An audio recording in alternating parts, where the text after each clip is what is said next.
Okay. I'm going to plow through some of this. I'm just curious if I would hate this guy or not. By the 25th century. I think we really are at the stage of potentially the most extraordinary existence in the galaxy. My objective is not life maximization, it's species maximization. It's trying to get life in this part of the galaxy to flourish. When you know something is going to be shorter versus longer, is it fair to say we more are likely to enjoy that? Are you essentially making your life less valuable by living longer years?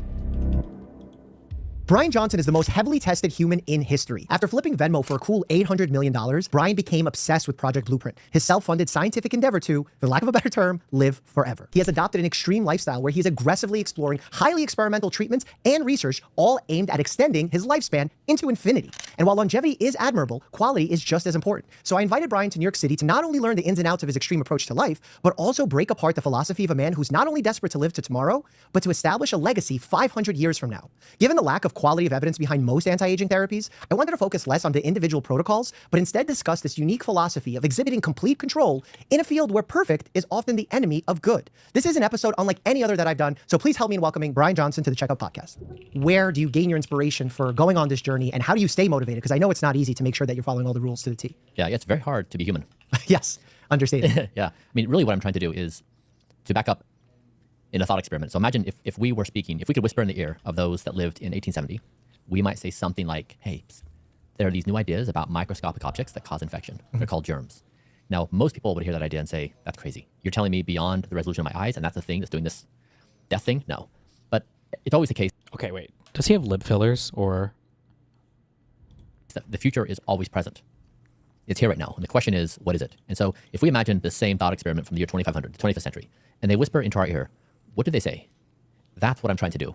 I'm suggesting that they say, don't die, is the only thing that we as a species figure out. And that's because we're baby steps away from superintelligence. And when you have intelligence that's 1,000,000 times or 1,000,000,000 times smarter than you are, you have to figure out what to do. And so people think that Blueprint is about health and wellness or about vegetables, and it's really not. It's what to do on the eve of superintelligence. And that task is to live the healthiest life possible? For what goal? It is an observation that our intelligence relative to an insect, we're orders of magnitude more intelligent than insects, and we can do things that insects can't do. AI is going to be orders of magnitude more intelligent than we are. It will do things we can't do. And one of those things could be solving aging. We don't know, but it's reasonable to contemplate that that could be a situation. Now, if that's the case, and we're this close to these tools being available, then we may shift as a species from caring about wealth accumulation and status and power to simply don't die. And so the observation is that don't die is the most played game by everyone all over the world every day. You and I breathe every few seconds. We look both ways before we cross the street. We all play don't die. So it's played more than capitalism. It's played more than any religion. It's the most played game in the world. And if we take this thought experiment further, once we get to the point of don't die and we've extended life so indefinitely that we're not dying, is it then survive and push out the people who are coming on to the earth? Like what changes then in this hypothetical or at least future thought-provoking experiment? In doing that, I try to put myself in the position of Homo erectus 1,000,000 years ago. So imagine we travel back in time. We're there, they have the axe in hand, and we pose a few questions. We say, where's food? Where's danger? Where's shelter? We listen to those three answers. But then we say, what is the future of the species? We primarily listen for entertainment purposes. They're not going to be able to riff on quantum mechanics, right, or string theory, or computers, or all the things we have today. We may be Homo erectus right now. So our ability to imagine what may exist and what problems may arise. And so it's the first time in Homo sapien history where we cannot predict even 3 months out. We just no longer know, and we're up against a wall of fog. And so when we're in this situation, I come back to the simple question is, what is the one thing I do know? Is I don't want to die. And by doing that, then I've taken the systematic approach to say, okay, if you're going to go about that process, how would you do it? You would go about measuring everything you could in the body, trying to assess scientific literature, measure again, and just go through this process, trying to figure your way out. What can we do today? Yeah, like the idea of surviving is innately written in our code to some degree, right? That's why we have anxieties as a form of problem of progress. When things get safe, we become anxious for no reason at all because our brains were attuned to survive. And then at some point, we get to the age where we no longer can sustain life and life ends. And there's people who claim there's beauty in that, the fact that life ends. Do you disagree with that notion? Humans are very clever, and we create clever stories to justify anything we feel uncomfortable with or anything we want to be excited about. And so if you look at the number of things humanity has done to try to reconcile with death, I mean, every religion is an attempt at reconciling with death. And we have cultural norms like live fast and die young. And so we have all these tools for us to say that death is not only okay, but it's desirable. Now, would we have invented those stories if death never was? Or is it a reaction to this inevitability that everyone feels pained about? And so even if you said two decades ago that death is a maybe or that don't die, you would be ridiculous. It was never possible until right now to even pose the question that, is that real or are you just like off in La La Land? the notion of humans creating stories after the fact and being like the Monday morning quarterback, if you will, is so commonplace and happens all the time in our logical reasoning as a form of fallacy. But isn't the thought of don't die just another version of that story from the other side of the perspective, also kind of without data, knowing to whether or not this is just a story we're telling ourselves? Certainly could be. Yeah, but that's why I try to go through the thought experiment of if I try to be as self-aware as possible and strip myself from all things, literally the only thing I can say about my existence is that I want to continue to exist in the next second and the next second. That's all I know. And so for me, I'm trying to create clarity of thought. This is, again, is like when we look back at previous centuries, the 15th century, we compress the entire century into 20 things that were accomplished. Everything else is gone. You may have an ancestor's biography, but that's your ancestor. But we as a species compress. That same thing is going to be true for the 21st century. They're going to look back at us, and so much of what we care about and we think is the end of the world if something doesn't happen is going to be lost to history. No one's going to care. And so I've tried to, in my own thought experiments, say what is the 0.01% stuff that does survive in this time compression. And what is that in your mind? That the 25th century, if we could listen into that conversation, they would say, it's amazing that Homo sapiens with their primitive brains and primitive tendencies were precocious enough to figure out the only priority they had was don't die. Now, don't die individually, don't kill each other, don't kill the planet, and align superintelligence with don't die. That it was a fabric of all intelligent beings on a single philosophical substrate of don't die. It's very Darwin in its perspective, right? Survival of the fittest, survival of the longest, right? Yeah. We're just changing the adjective here or the adverb. We talk about in medicine frequently measuring not just length of life, but quality of life. If we get too focused on the length of life, isn't it true that the quality of life can then suffer as well in your eyes, or you disagree with that? I think it's possibly, that is a valid observation in the 20th century. I think it's something that should be questioned in the early 21st century on the eve of superintelligence. And this is, I come back to this again and again, I don't think we can say anything about the future. It's like asking Homo erectus, posing the same question and then saying, what do you think about blank? There's just no intelligence there to even comprehend the reality. And so when you talk about the change, you follow all these tools that give you ages of certain organs or your performance on certain tasks. And I'm going to be very open about my bias and skepticism about those things because I've seen non-validated technologies come and go throughout my young career as a physician. And I've been hesitant to recommend them widely to people outside of maybe entertainment or gamifying certain things like exercise.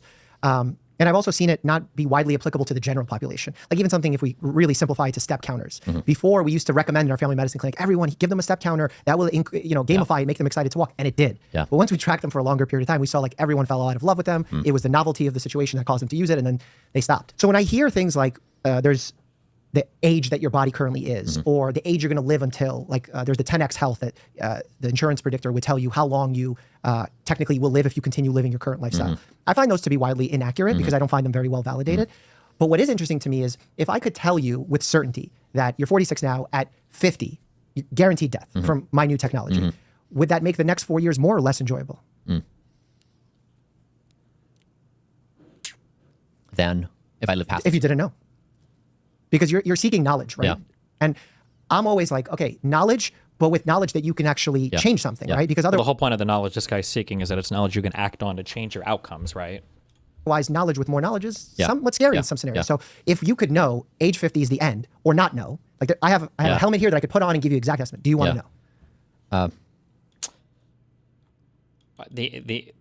I believe there is a correct answer.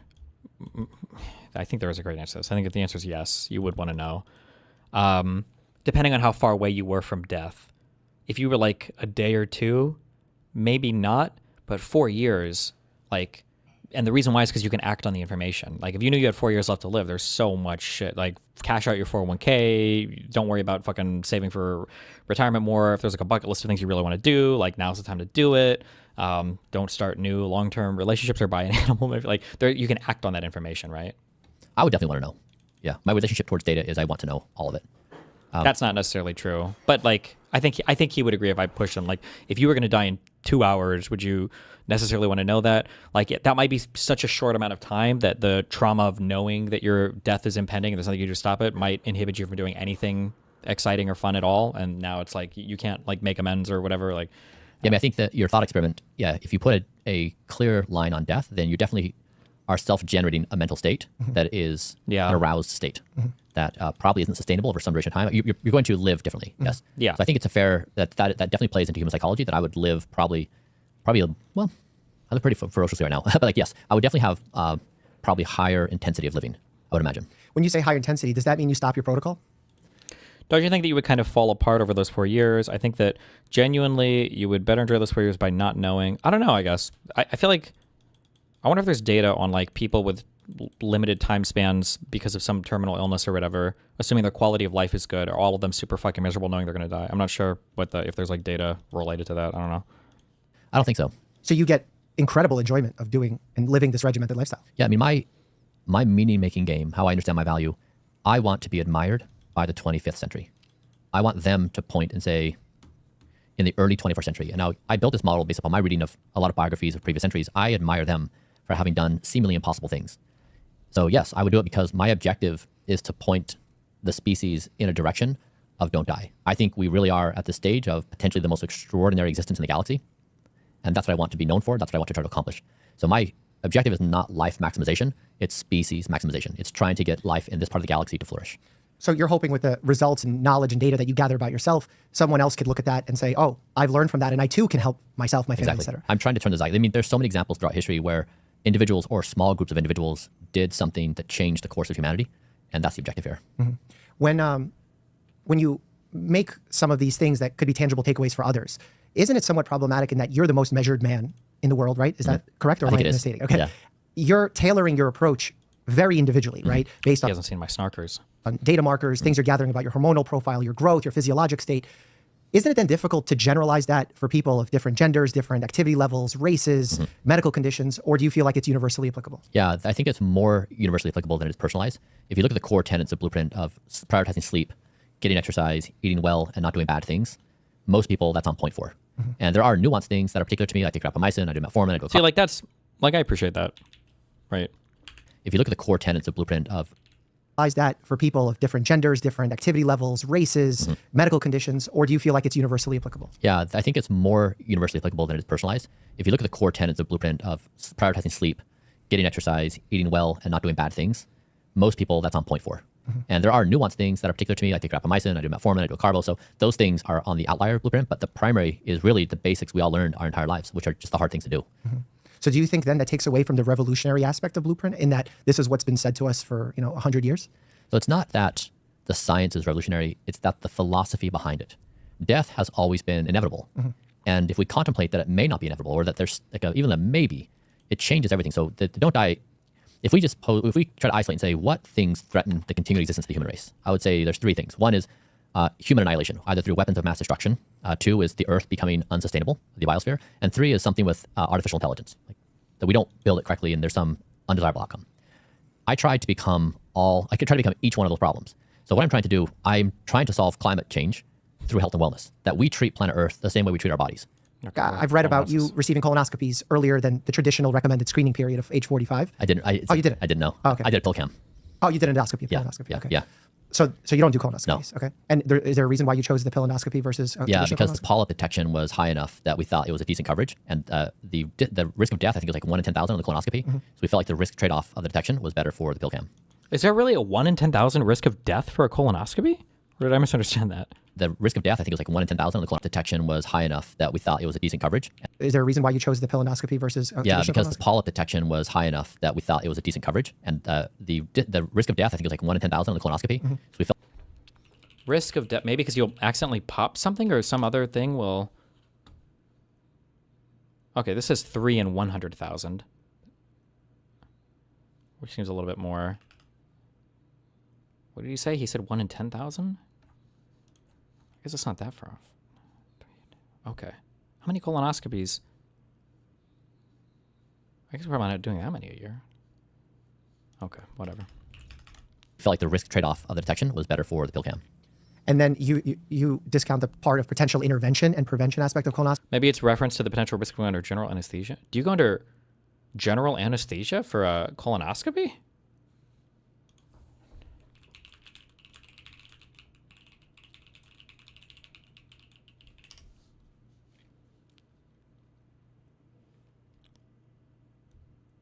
Okay, every single person in chat just said yes, but the Google AI says no.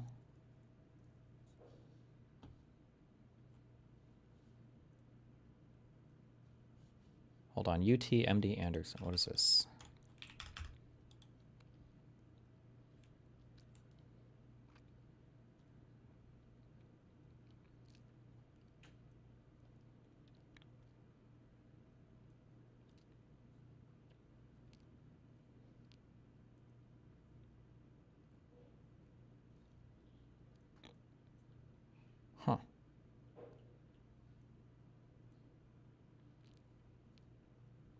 they generally do anesthesia, general anesthesia. Wait, what's all the jokes about like colonoscopies being uncomfortable and everything then? Is that just retarded because most people are under for it? Okay, whatever. Colonoscopy, like if there is a polyp, you can remove it, versus on the Yeah. colonoscopy, you can't do that. Yeah, the pill was such a benign thing. I fasted, I took some laxatives, I did the pill, and then I drank laxatives for 6 hours, and then I got the 40 or 35,000 images or whatever it was. Are you thinking of prostate exams? I guess, maybe. What is a prostate exam? Do they have to put their fingers in you, or? I don't even know. Whatever. Just to It's what your mom gives me. get a baseline of what do we think we can find here. And it was pretty good technology. Yeah. And was there anything interesting that you took Nothing. away? Perfectly Yeah, clean. perfectly. Yeah, but an interesting video. Yeah. Like, but I mean, to your point, like I agree with you. For me, the science doesn't need to be true eternally for this to make sense in my mind. Like we all know the science is going to move. Some things I do today are not going to be good ideas and it'll transform something else. Totally agree with you. Like that's what has always happened, to be naive to think otherwise. What I'm really trying to say is it's that we're vigorously engaged in this process because we have this practical question. So as you can tell, I think a lot about AI. So we build these super intelligent tools. Then we have this question: what do we do with them? You know, do we use them for war? Do we use them to get more social media followers? Do we use them to kill each other?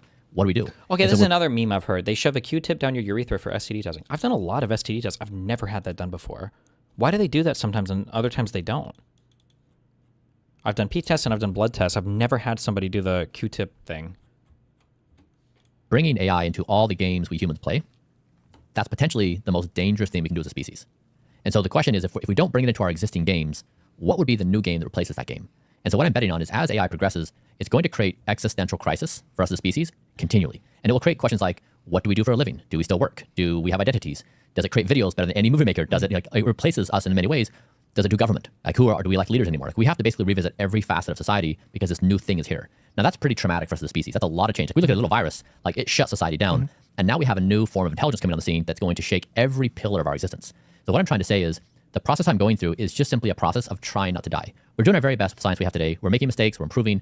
Like, we're open to all this stuff, but it's just the process. Lessons for normal people. Endeavor for the general public. Because for you, who am I to say what's right for you? That's completely your world, Yeah. right? You have bodily autonomy. But the question is, what should the general public be taking away from your journey? Yeah, I mean, let's imagine we pose a question. Someone sees someone else gets wealthy through this thing called capitalism, and they want to start doing it too. And they start doing it at the cost of all other things. Is capitalism a good thing?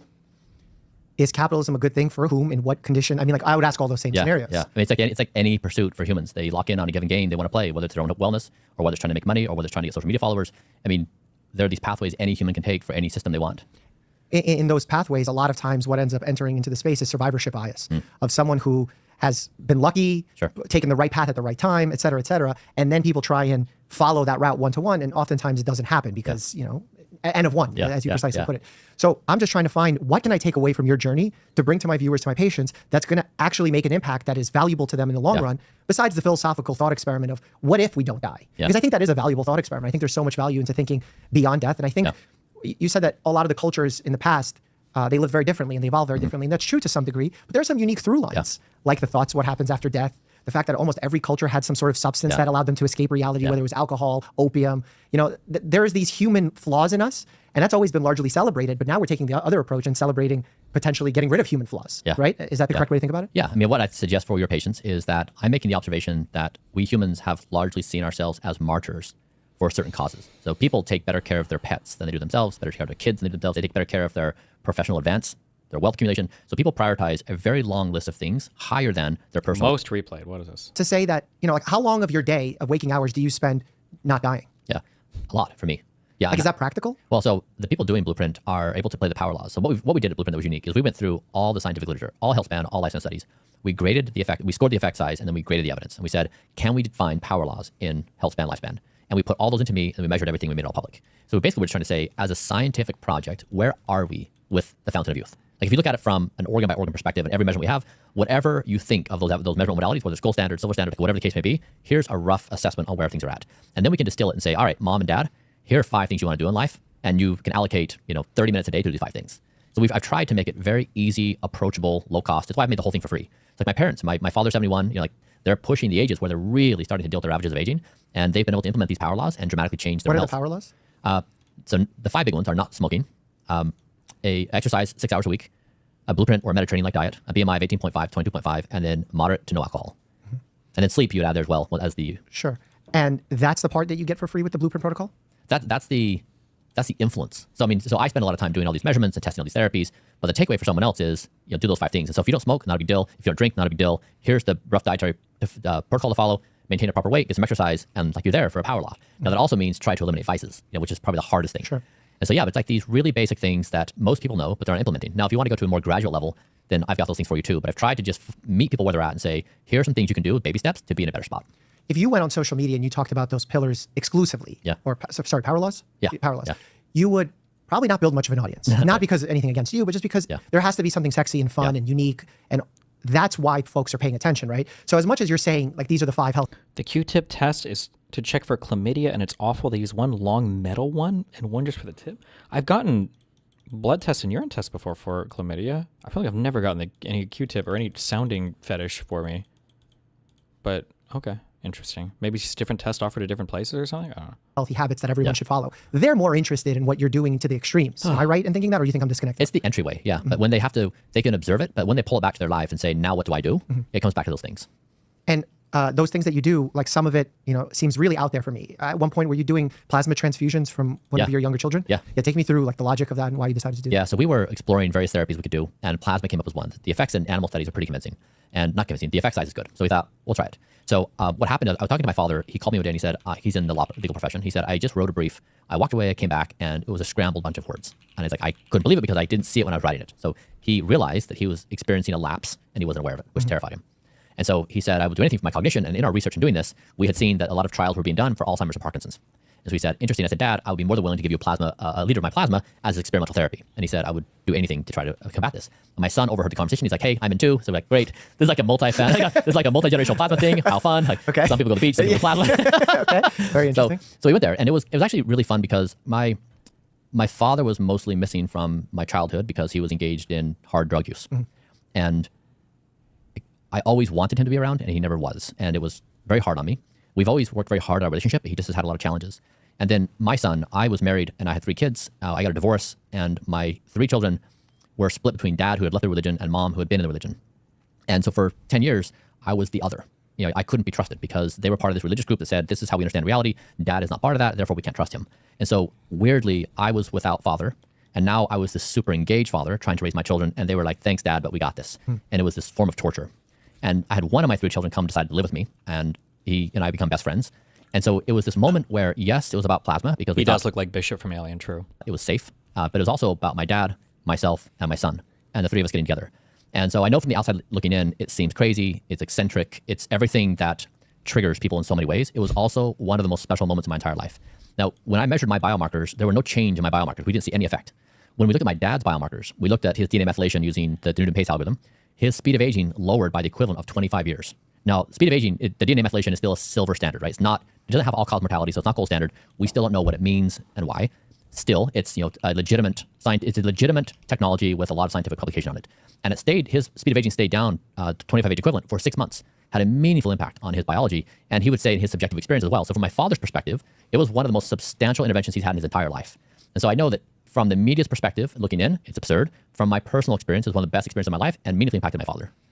That's awesome that it brought you guys closer together as a family. And I think the reality of all of these things is everyone has their own risk tolerance. Yeah. And some people can look at a rock climber and say, you're ridiculous for risking your life. You're ridiculous for jumping out of a plane. I became a professional boxer, and they're like, you're a doctor, you're getting head injuries. And I agree that it's not healthy, and I don't recommend it. The issue comes in when we say lines like, the test has a lot of scientific research behind it. That statement, to some ears, will sound like it has validity to what we're doing. And we have to be really careful on how messages land to the general public, where the validity of the weight of evidence is unclear. Yeah. And I don't want folks thinking that that is the answer to their longevity, or that this is mandatory and they can skip out on certain health habits, or they can't be healthy unless they have plasma of someone younger. So my goal of educating on science is really just getting people to think about the scientific process of what evidence means, because you're a brilliant person in terms of your knowledge, right? You can think much deeper than the average person. You way smarter than I am in your knowledge of understanding evidence levels even. And I think about the general public not having the depth of understanding of what a DNA methylation test is, and hearing it and sounding like sci-fi and them craving it as if that's the answer. I'm like, man, I wish they would just listen to your 5 power laws, because that's what I want them to listen to. Yeah. And that's where probably the biggest criticism would occur from the medical community. But the fact that you and your family bonded over this and someone finds it weird, humans do all sorts of weird stuff. I mean, like, that should be without judgment what you and your family do. So I don't think that's valuable. Is there anything that you've done in this journey that has ended up harming your health? I'd say the worst outcome was using human growth hormone. We were repeating a study that was done for thymus rejuvenation, so the gland responsible for the immune system. So we did 100 days of human growth hormone, 0.6, 1.8 IU was the dose, and we successfully changed my thymus fat fraction by 7 years equivalent. So according to 3 MRIs, we regenerated my thymus by 7 years. That was positive, but it came at a pretty extreme cost. I had intracranial pressure increase. I had my blood glucose were messed up. It was pretty disastrous for my body. And so I don't think we would do HGH again. I think we'd probably take a different approach, maybe look at some peptides or something. But we were trying to go after, no one had, not no one, only one group had tried to do thymus rejuvenation. It's a really hard one to get at. And we wanted to take a stab at doing something hard. And why was the thymus the primary organ you were focusing on with human growth hormone? Because, well, I guess we've been trying to rejuvenate all my organs. So we take each one, the heart, liver, lungs, and then we say, how do we do that? And then what therapies are available? And the thymus just has such a huge yield because it's the immune system. Very few things have such a power law in the body. So we wanted to put our targets on that. And we found there was a therapy that had been through a study. So we had some data on some number of participants. And when you undergo one of these trials, you take a lot of measurements in order to see how one therapy impacts the others. Because you're doing many therapies at once, is there ever a fear that they're clouding the judgment of what's actually happening when you're trying to perform a measurement? Yeah, we've borrowed from pharma. So pharma has the same problem when you introduce a drug into the body. They have a statistical process where you go through a questionnaire and you try to isolate and then use probabilities to determine whether a given therapy has a given effect. So we've tried to use stats too, but it doesn't create a crystal ball. You're still dealing with probabilities and you're still dealing with potential confounds. Yeah, and I mean, a lot of that statistical power comes from the number of people involved and the randomization of it. Yes. So that is also tricky. I'm just thinking Yes, of that's absolutely fair. the guidance that, again, we can issue from some of these things. Yeah. And I mean, knowing all these things, we do our best, knowing full well. We just, because it's N of 1, we're limited, but we do genuinely try to be intellectually honest. that's great. I have a theory about like fitness trackers, and it's going to be widely different than your viewpoint. So I'd love for you to critique me on my viewpoint and what you think, but give me a genuine like reaction to what I'm saying. When folks come in and they say, should I monitor my sleep score? Should I monitor my fitness tracker? Should I do these things? My usual answer is no. And I'll explain to you why, and you tell me if you think you agree, disagree, and why. My thought is when you have a sleep tracker on, a fitness tracker on, it potentially makes it more difficult for you to understand and listen to your own body. And one of the most important things when I see a patient, let's say they come in for the symptom of pain, knowing, is that symptom of pain urgent? Is it scary? Yeah. Is it an ache from a hard workout that they can push through? That sort of knowledge comes from trial and error without outside measurement. It comes from intuition of your own body's functioning. So for example, when someone sleeps well, but then we tell them as scientists, hey, you actually got a bad night's sleep, we lie to them. They perform worse on tasks because we've led them to believe that off of their device, even though we were tricking them. And then people say, but Dr. Mike, when I have a drink of alcohol, my sleep score goes down. That incentivizes me to not. And I think that's wonderful. But the question I would ask them is, if you had the glass of alcohol and you didn't sleep well and you wake up and you feel like shit, did you need the watch to tell you that? So it's like, I could see the instances where it helps. It would have helped anyway and you would have known. I could also see the instance where it tells you something that could potentially even be harmful because it leads you to believe something negative about your body. And because there's so many confounding variables happening in life at the same time, it creates a notion of control that I believe we don't have. And we don't. I kind of agree spiritually with what Dr. Mike is saying, but I also do think it's interesting. Like, if you can engage with the data responsibly, it just comes down to whether or not, I guess, on an epidemiological level, you have to think, if you run this thing with every person in society, how is the average person going to engage with it? And he might be right there. Like, when people talk about, like, oh, you shouldn't weigh yourself every day, you should weigh yourself, like, once a week or something, or once a month or whatever. Like, I think you should weigh yourself every day. Weigh yourself at the same time, but, like, understand that, you know, if you don't drink a lot of water, you have a big poop, and you don't eat anything for whatever reason the previous night, you might have like a 3-pound fluctuation in weight between one morning and then like the next day's evening. Like, that could happen, or more, even depending on what's going on. But like, as long as you understand there's going to be some fluctuation, and you have like every scale now has like a Bluetooth tracker, and you can see your weight like over time. Like, I don't think there's anything wrong with collecting more data. But if it truly is mind fucking you, then I guess it'd be a bad thing to do. Because it just depends on if most people get mind fucked on it or not. Same thing with the sleep tracker stuff. I feel like is really interesting. If you are sick or if you drink, you don't have to tell your little watch anything. It'll know. It can tell. Like, if you are getting sick or if you drink and you go to sleep and you wake up, like it can tell just by the quality of your sleep that shit is a little bit fucked. I also feel like sometimes it's hard to tell that you've had a bad sleep, and it might show up in other ways during your day, but you might not just know that it was because you slept poorly. Like, maybe you're just a little bit more irritable, or a little bit, I don't know, just you feel kind of shitty or whatever. You can't focus as well, but you might not directly attribute it to, oh, I think I slept poorly. Like, I don't know why, but if I drink and then I wake up the next morning, for some reason, if I drink, when I wake up the next morning, I'll sleep for like 5 or 6 hours and I'll wake up and I'll feel like 100%. I don't know why. It's just a feeling that I have in my body, but I know that I'm not. And I can tell because as I go on through my day, I'll be more sluggish, or I'm just not as quick. And you just like, I can see it like coming out in other ways where it's like, I feel like I probably didn't get enough sleep last night. I definitely felt this when I went to school for music, that your body will be more tired before your mind realizes it. Like you're practicing and you're measuring, you know exactly what you can play at what tempo. And for some reason, you start to make mistakes that you don't normally make. And you can tell like, oh shit, I think I'm probably getting tired and I just don't realize it yet. You don't have yet. What do you think about my stance? Yeah, this year I achieved 8 months of a perfect sleep score using my wearable. I don't think anyone in the world has ever done that before. And it was my personal experiment to see, could I achieve high quality sleep every single night? And to do that, I needed to create quite a few intuitions. I needed to understand what happens when I eat pasta at 5 p.m. What happens when I watch a movie, on a big screen an hour before? What happens in like hundreds of questions? I basically was trying to build intuitions. What happens when? And when I go to bed, can I deduce my heart rate? And my resting heart rate is my biggest predictor of my night sleep. And so I would say I would never have been successful at doing the 8 months of perfect sleep had I not had a wearable. I just would not have known how to connect these variables. And because I was doing this in a systematic way, I could isolate these effects more. I could isolate a given day, a certain dietary thing, or whatever the case may be. And so, yeah, I think that for me... Did you watch the Tim Miller / Piers or the Jon Stewart / Jack Smith convo? No, I haven't yet. I did a lot of the Graham Plattner stuff today. I might load it up for tomorrow though, okay? It was the only way for me to figure out sleep. Do you think 8 months of perfect sleep is necessary for a healthy lifestyle? Like if you had every 7th day you had a shitty night's sleep, do you think that would derail your ability to live a healthy lifestyle? So I don't know about that. I was doing it because I come from the entrepreneurial community, and that culture is very much grind culture. As you're a martyr. I mean, I'm sure as a doctor. The way that the human body works through homeostasis, it's trying to keep a balance. And there's frequently a statement in healthcare that I've referenced where the enemy of good in medicine is perfect.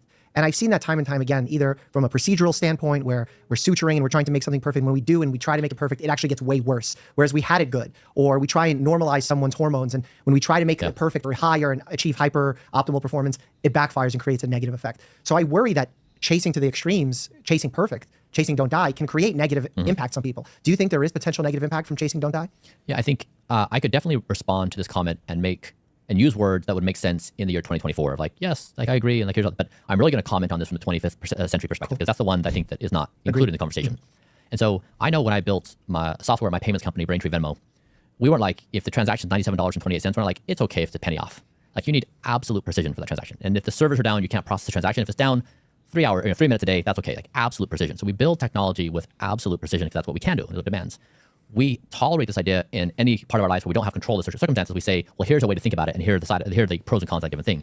But I think that's the framework we have because that's the possibility of the technology. We humans we're not built to be perfect. We're kind of messy creatures.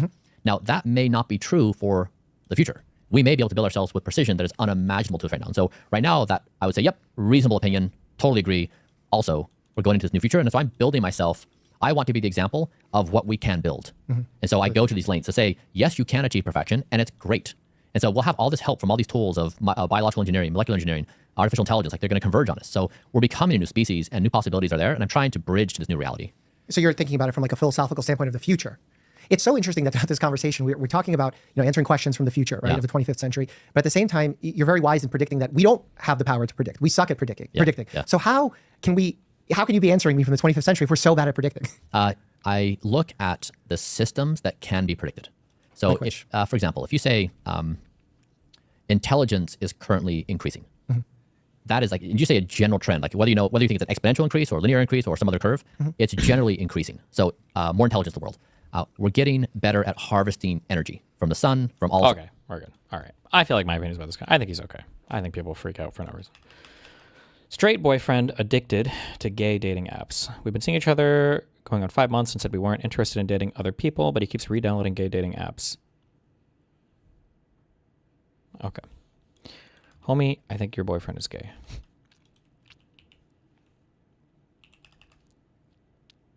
Uh-oh. What is this? Hold on.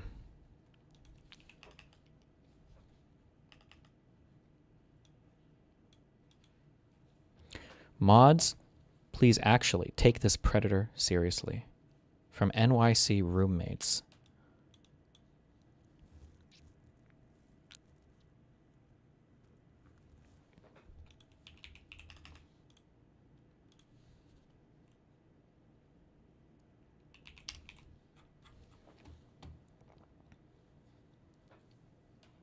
Wait, what the fuck? Why am I linked this? You need to ban this guy. He aims to get young women lured into his living room He's been reported, I know for a fact, because I reported him for having a literal rage-born meltdown, calling my mom names because I called him what he is, a predator. This isn't just a nasty internet troll and some random sub. This is someone aiming to get people in desperate situations into his house where he can do whatever he wants. This sub in particular needs to be extremely careful about the safety of the people on here. The nature of what people want from the sub leaves them very susceptible to being attacked by people like this guy. NYC Roommates is a place to look for new roommates in New York City area. No brokers allowed. You must be someone looking for a roommate to move into an apartment/house you live in, or someone looking for a room. Acknowledge pizza. Wait, what?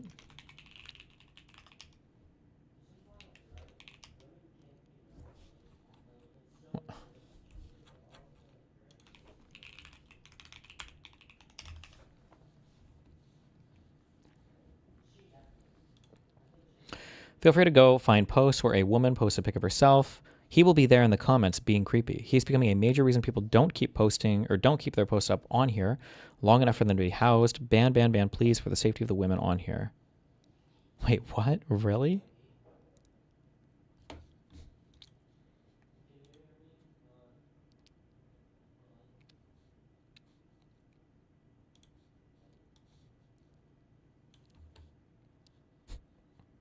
U/NightmarePie 6775. Comments.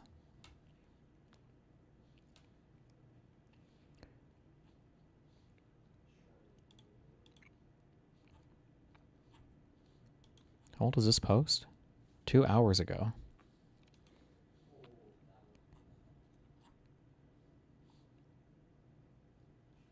What is r/Flushing? Is that a city or something?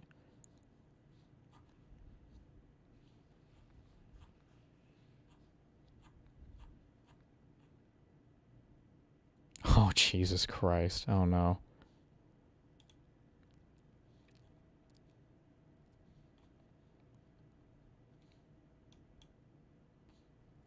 How? I feel like... Am I crazy or...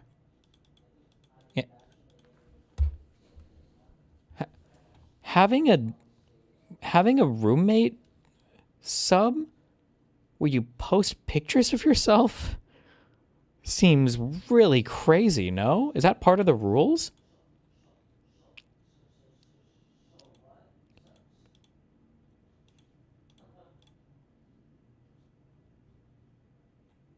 Huh. Flushing is a primarily Chinese neighborhood in New York City.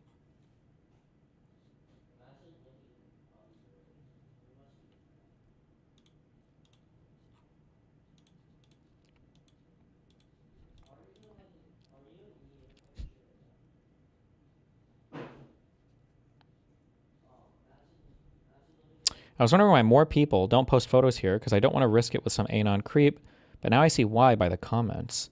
I have a room opening August 31st in a 2-bedroom in Queens, quiet neighborhood, quiet building with all Hispanics, including myself. My apartment is girl-coded as fuck and low-key anti-male. My long-term roommate, femme/LGBTQ/BIPOC, just graduated and will be leaving. Do you think this is a guy or a girl that's posting this? Oh my God, you have to...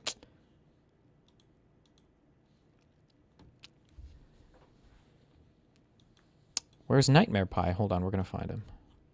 Oh, there he is. Got cheap room in Elmhurst, Queens for $800 if you get desperate. I see you. LOL, how cryptic. Another day, another post with you being a literal sexual predator.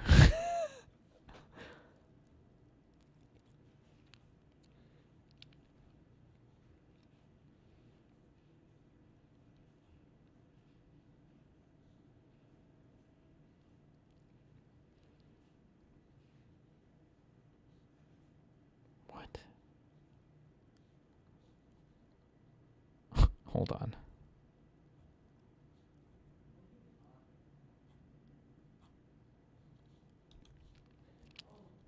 Oh my God. Oh no, sorry. Because I was like, a couple, student couple looking for room. Hi all, me, 20-year-old female and 18-year-old female, recently just moved to the city and work full time. I'm an incoming transfer student at Hunter College and looking for a room to rent in Brooklyn.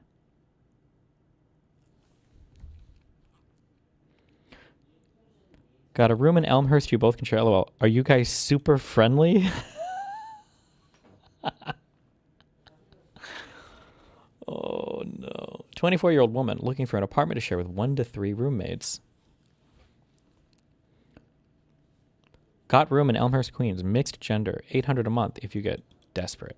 Did somebody say desperate?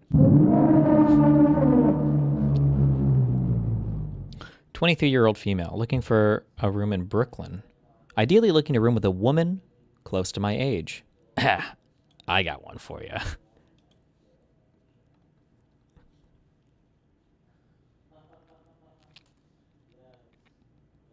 What is NYC Social Club? The fuck is this? Making friends in and around. Oh.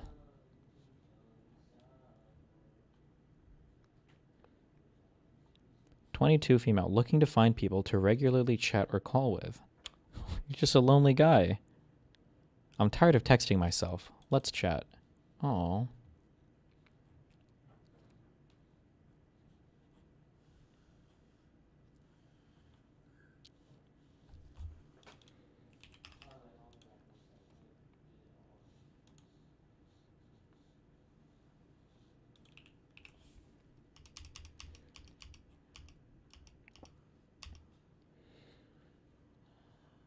Damn, this guy. This is 2 days of posting? Holy shit, he posts so much. This is all yesterday?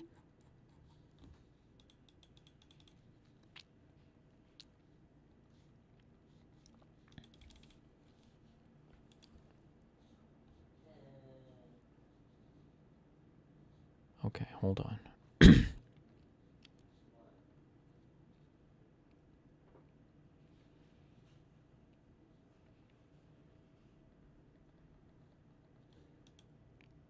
Fuck, deleted.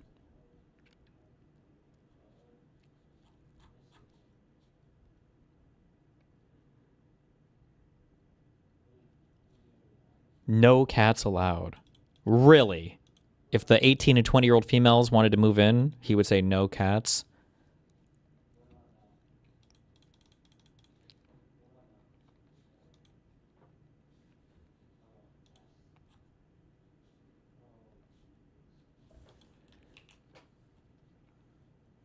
Hi, I'm interested. Zesty close. Think this guy was a woman, though?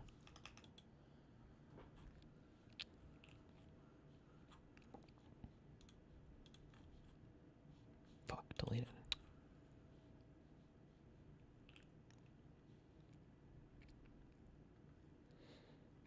Damn, this guy's planting seeds everywhere. 22-year-old female. Oh my god. Hey, Wooden and Economy. Get a cheap room in Elmhurst, Queens. Under $900 a month. Oh, he's brought his price down from under $900 to $800 a month. Okay.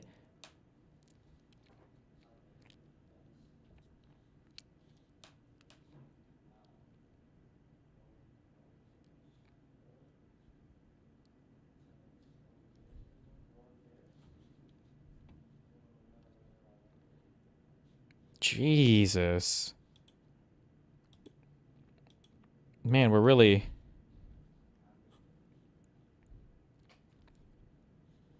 Feel free to DM me. Oh my god, he got one. Oh.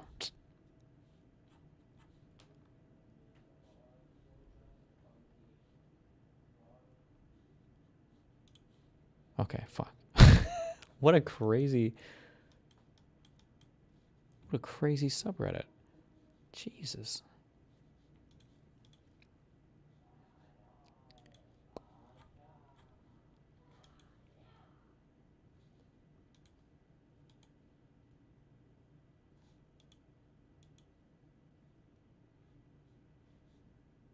What the fuck? $20 loan will repay immediately, just trying to establish trust. What the fuck does that even mean?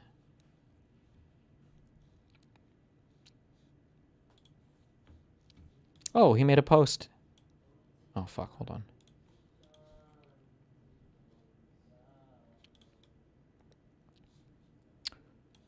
to New York City Social Club. Loneliness is driving me nuts. Male, 40. Being introverted is driving me nuts. Constantly alone. My hobby of learning Chinese helps a lot, though. Shout out to all the Chinese people who wasn't afraid to chat it up with a weird black guy. Oh my god, it's FMJ. Women never flirt with me, per se. I'm overweight if it matters. Right now playing Mario Kart 8 on my Switch 1 to not be wrapped up in my own thoughts. I'm also unemployed, so that's another thing driving me nuts. Sorry this turned into a rant. Any awkward females out there? I don't care what you look like. Just tired of being alone every day. Holy shit. God damn.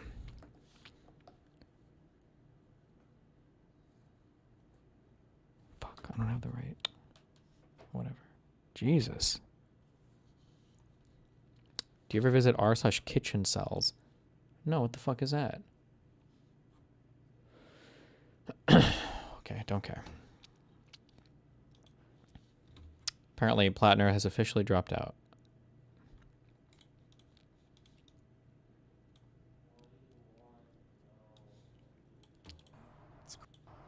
Hey everyone, Hey. it's Graham Plattner here. I Uh-oh. think as many of you know, over the past couple days, I have faced some very serious allegations, and I just want to make it clear, this is all false. The things that have been claimed did not happen. It's not real. It has placed an immense amount of weight. He was what? Looks like she gives awesome head. Huge tits. No! You can't be ugly and creepy, bruh. I'm sorry. That's mean. I'm sorry. That was mean. That was mean. But On me. As I think about what needs to happen now. Amy and I are regular people. We were not looking for this experience. We were not looking to get into politics. We had no desire to run for office. I just want you to think about like what you would do as a regular person in a position where a much larger world, large forces, were working against you personally to accuse you of the worst thing that a person could do, and it was not remotely true. I learned about this through press inquiries, with no time to truly respond, no time for investigations before. damn. Hold on. I'm sorry. I don't care about this guy. This other guy, though. This guy's a true incel. Wait, what is this? Muslim matrimonials. Creeps are their own worst enemy. Every time I come across a creep, I lose brain cells. They want a woman's attention while saying the most off-putting nonsense imaginable. Like, bro, how are you trying to attract women and simultaneously saying things that would make any sane person want to avoid you? He responds, please stop catering towards women. Regardless of how you treat them, you are worthless to them. What a king. Wait, what is this? Oh, when that one black woman turned him down, apparently he lost it. Yeah, them buns getting jizzed on for floor space. Stop the cap. Ah, no.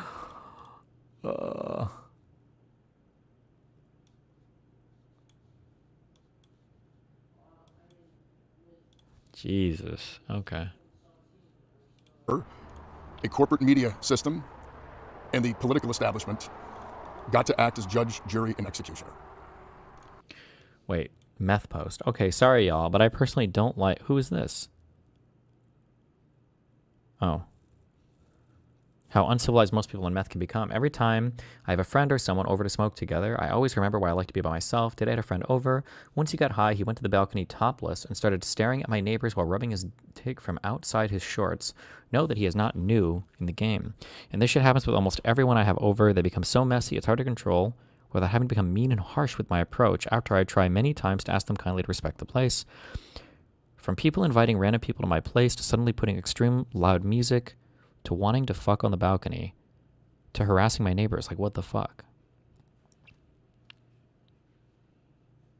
When people are, like, smoking meth, are you, like, smoking to, like, fucking zoink the fuck out of your mind? Or are you just, like, trying to get, like, a meth buzz? Or what?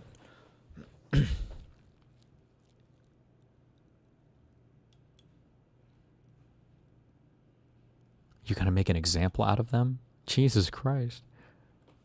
Accusations are supposed to be the beginning of things, not the end. I think it's really important to understand why this is happening in the timeline.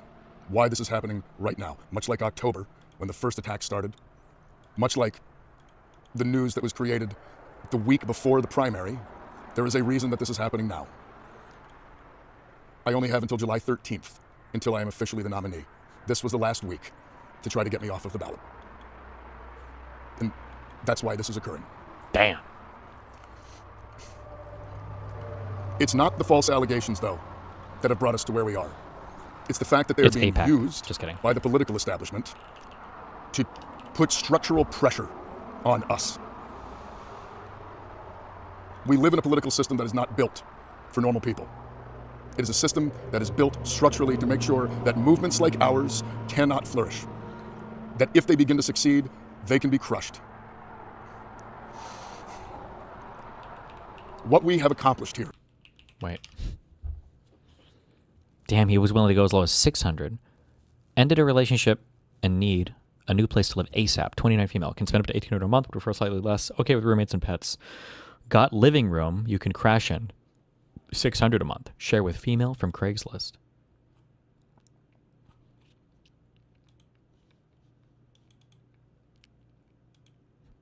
How? Now I'm curious what these things are like. I remember this being a weird issue way back in the day when me and Rachel, because we rented out our basement to, generally it was just coworkers, but like you're technically not allowed, I think it's illegal to have a gender preference for housing because it's considered housing discrimination. There are some classes of people you can't discriminate against, and gender I think is a class you can't discriminate against. But it's like, how spooky that if you're like a woman, you're not allowed to have a preference for a woman roommate. Now, I guess you could only just interview women and just kind of ignore the men and not say anything, but I don't know if anyone's ever been prosecuted for that. But damn, how exploitative this could get. Jesus.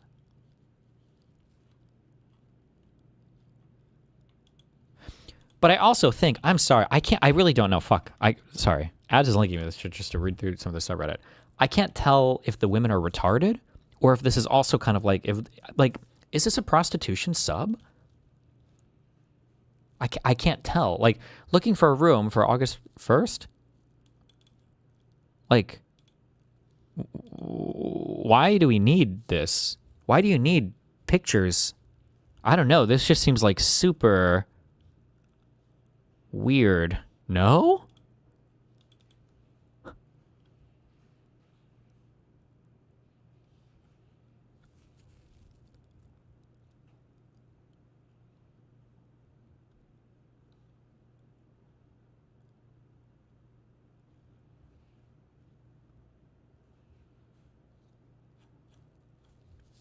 Got gore room for you, Elmhurst, Queens.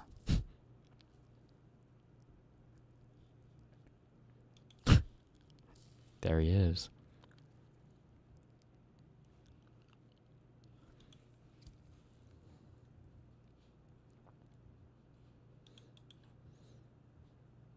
Wow, good luck, Padgy. Don't die. You made possible. The people of Maine. The volunteers, the voters, the grassroots donors. And I have all the faith in the world that we could win if we could continue to harness that. But the brutal political reality is that they are going to take everything away from us. Those in power, who have the ability to do so, are using these allegations as an excuse to take away all of the things that we need to run a campaign.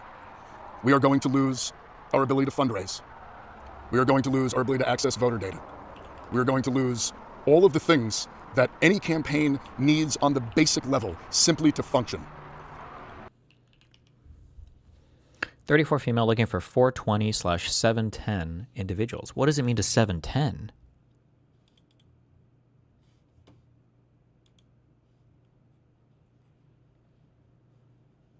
Oil. 710 is wax? Like smoking? Is that like a weed thing?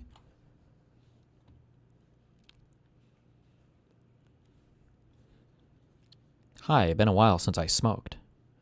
What did you smoke before you stopped?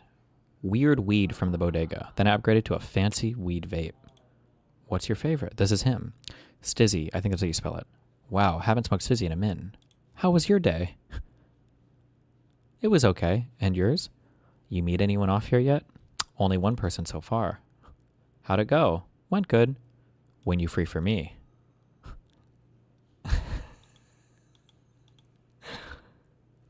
Oh, man. Larger organizations, the national level party, the bigger donor networks, they have all committed to spending no money in this race if I'm in it. They would rather see Susan Collins win than have me be the next senator from Maine.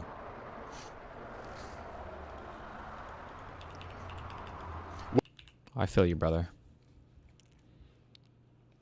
Oh, this was the loneliness is driving me nuts post you made?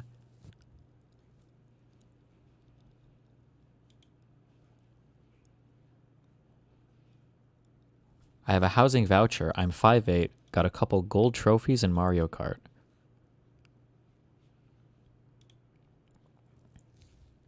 You scrolled past. What?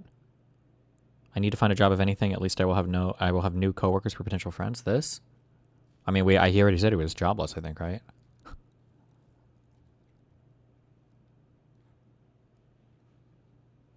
Yeah, we might have found the next DSA candidate here for now. I'm just kidding. Thanks for writing all that. Yeah, I have a gym membership. Been a little under the weather lately, though. I just want an entry-level job. At this point, I'm even considering fast food for the money and the new potential friend, or new friend potential. Running around the various Chinatowns and practicing my awful Mandarin helps me connect with strangers I otherwise wouldn't give a shit about. My family is not a factor. Haven't seen my mom in years, and my dad is an alcoholic.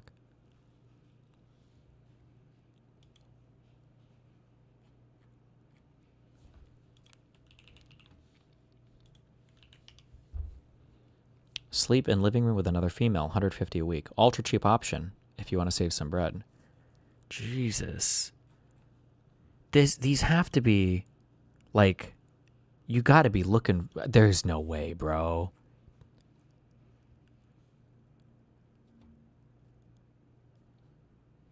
These people have to be looking for, like, these are like escort situations. I can't believe otherwise. It has to be.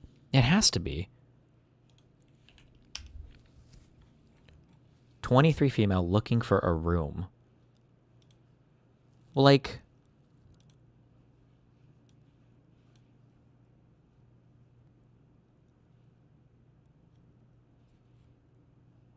got something good for you, DM me.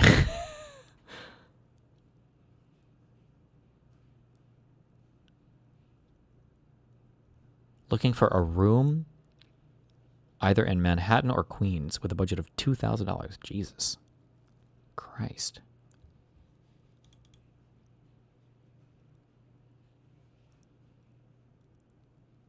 I went through all of this post. He exclusively offers to women, not a single offer to a man.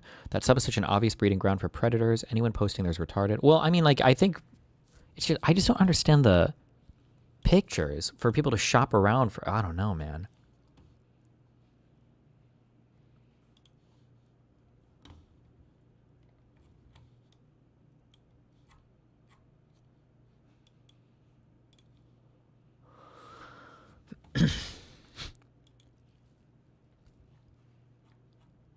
This guy's literally in every single woman post. Holy shit.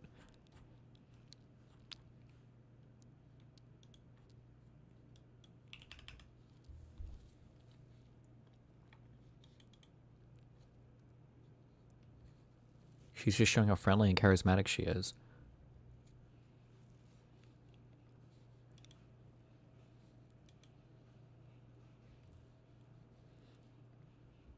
What comes next needs to come from the people. Needs to come from the people of Maine. Needs to come from the voters who on June 9th, at a strength of over 150,000, the largest number in the history of Maine primaries, said no to this kind of politics.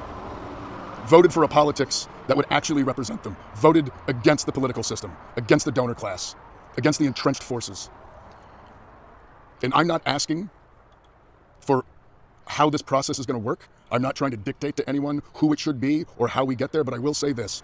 It needs to be open, transparent, and democratic. It needs to be reflecting the will and the values of the people that built this movement, the people that showed up on June 9th. People in D.C. need to stay in D.C. Decisions should not be made in back rooms by people in places of political power. Party apparatchiks are not the ones to make these decisions. These decisions need to be made in the open. What? Hold on.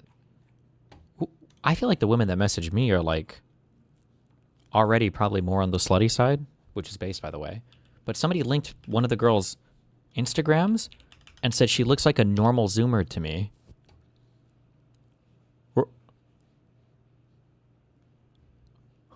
No shot.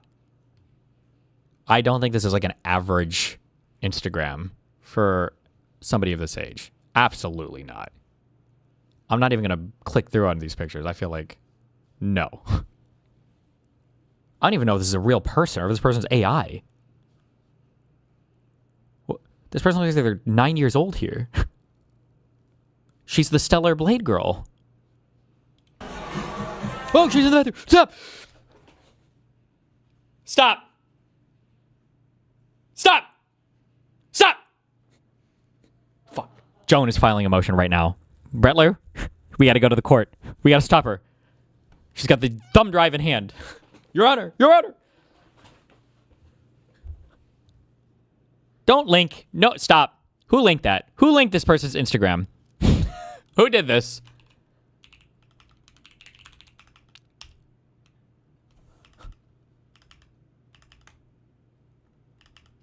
That chatter was a paid Mossad op. Oh, it's ad linked it to me in DM. Ad, what the fuck? How old did this person say they were on the sub?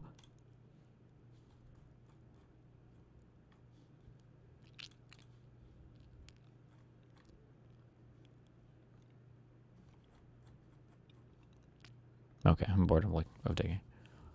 Okay. Open by the people of this state, the people who got us here. This is exactly the kind of political system that everyone voted against on June 9th. And for that reason, we need to be assured that it is going to be open and democratic as we move forward. Amy and I struggled about getting into this. Last summer, right around this time of year, we sat down and we looked at each other and we said, if we believe in the kind of politics we think that we do, we have. I'm not linking, but check her 7th post from the back on Instagram. What? The Instagram bio says 23. 23. That's old. 4, 5, 6, 7. Is this even allowed? This has to be a prostitute. 100%. It has to be. To do this. Over the past couple days, really yesterday and today, we have had to have that exact same conversation. We believe that for the movement to continue. Wait, she has an OnlyFans? It just isn't linked? Is that true? It can't be made. And for that reason, I'm looking for a room in Bushwick, August 1st. DM me, please help. Do you think it's like a scammer? Like, they get people to... Wait, 10K followers. Hi, I'm big. Kind of nervous, but here it is. They're posting story. Wait, do you think it's like a scammer that uses AI and then they get like somebody to agree to something? But what would the scam even be?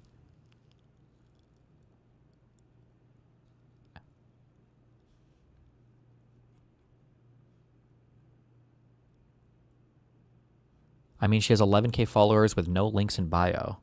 Try it? Yeah, I'm good on that one, Chief. Maybe to rob the house? Oh, shit. Fucking true, maybe?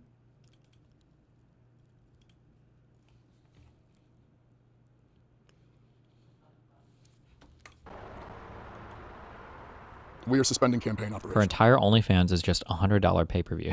Gee, okay. We are suspending campaign operations.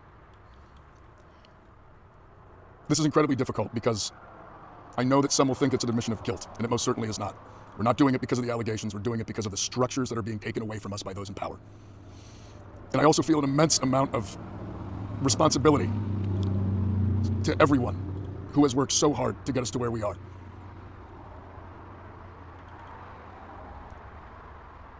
We went toe-to-toe with one of the most entrenched political systems in the history of the world, and we won. Wow. We beat them on June 9th in overwhelming numbers. We did it the right way. We built a campaign. We engaged in electoral politics. We motivated people. We banded together. We did it the way that we were told we are supposed to make change. And we won. And now they are not going to let us have it. Not if it's me. and so we're suspending campaign operations. I want to make clear, though, I intend to file my paperwork to withdraw. Oh, The process needs to assure that what comes next is reflective of the Mainers who on June 9th turned out and showed that they are desperate for a different kind of politics. uh-oh. It needs to be driven not from back rooms, but by the will of the people. What does that mean? And the decisions that come next must come from that. All we were asking for was health care. Was The to end Tony guy? genocide. To use our taxpayer dollars at home to uplift our communities instead of waging war overseas. We were asking for a fair system. We were asking for an end to the corruption, the end to the money in politics. We were asking for real democracy, and we did it the right way, and we won. And now the ball is in the court of the Democratic establishment. My name might be on the ballot right now, but that ballot line belongs to the people of Maine. And on November 3rd, it needs to belong to the people of Maine. And the next Democratic senator for Maine needs to belong to the people of Maine. They need to reflect the will and the values of the people of this state. I love this state. I love Maine, and I love Mainers in ways that I can't really describe. Sorry. Just not I'm immensely proud of what we have built, phrasing. and I have the utmost faith that we will continue to build, and we will continue to move towards a better future. From the bottom of my heart, thank you. Thank all of you. And keep fighting. We'll fight. We're going to win someday. Okay. Somebody linked a video. What is this? Hold on. This TikToker and small business owner decided to make a 20+ part series about her nightmare 23 hours ago. roommate in New York City, and ended up going viral for all the wrong reasons. And this is even though she managed to raise a few $1,000s in GoFundMe. But I guess what she described the whole